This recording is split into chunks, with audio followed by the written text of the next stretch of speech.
So, do any of you have any old electronics in your house? What do you do with them?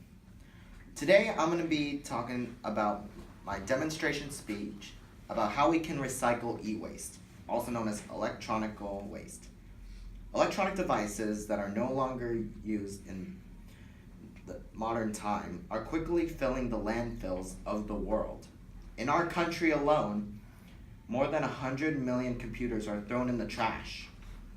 In the United States, the Environmental Protection Agency estimates as much as 60 million metric tons to arrive at landfills every year. Electronic waste comes from our ever-growing development of technology. What becomes obsolete is no longer used and ends up going to waste and thrown away without a second thought. They contaminate the surrounding environment and poison our water supplies.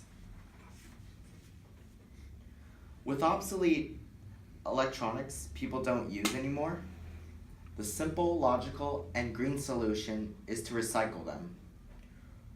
So I'm going to be talking about how electronics are incorrectly disposed, how they contain highly hazardous toxins, and what's the correct way to recycle them. First off, most electronics are incorrectly disposed of and end up in dumps. In the year of 2000, more than 4.6 million tons of electronic waste ended up in US garbage dumps. And worldwide, the amount of electronic waste exceeds 12 million tons dumped in landfills. And so there are different types of e-waste. One is the obsolete electronics like VCRs, DVDs, Blu-ray players, monitors, TVs, computers, laptops, tablets, printers, cell phones, and even video game consoles. And there are also household appliances like radios, microwave ovens, picture tube TVs, heaters, coolers, refrigerators, ACs, stoves, ovens, water heaters, dishwashers, furnaces, and dryers. Next up, electronic products contain highly hazardous toxins which could contaminate the environment and the community. Since e-waste ends up in landfills and the toxins leach out into the soil below, it contaminates the surrounding environment. Electronic waste contains toxins that cause memory loss, muscle weakness, sensory impairment, and etc. Computer batteries can leak into soil and damage crops and have the chance of being ingested into the human body. Computers and cell phones contain metal toxins such as lead and mercury, which could be very harmful to the brain, heart, kidneys, lungs, and the immune system. So now, how do you go about recycling e-waste? First up, what are some recycling solutions?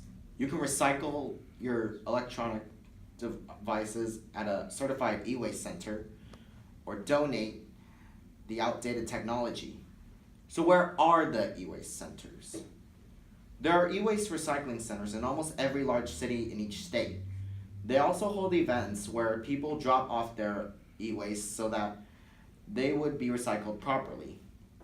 In California, you can go to the website called calrecycle.ca.gov/electronics/e-recycle. This website will help you find a nearby location where you can dispose all of your e-waste.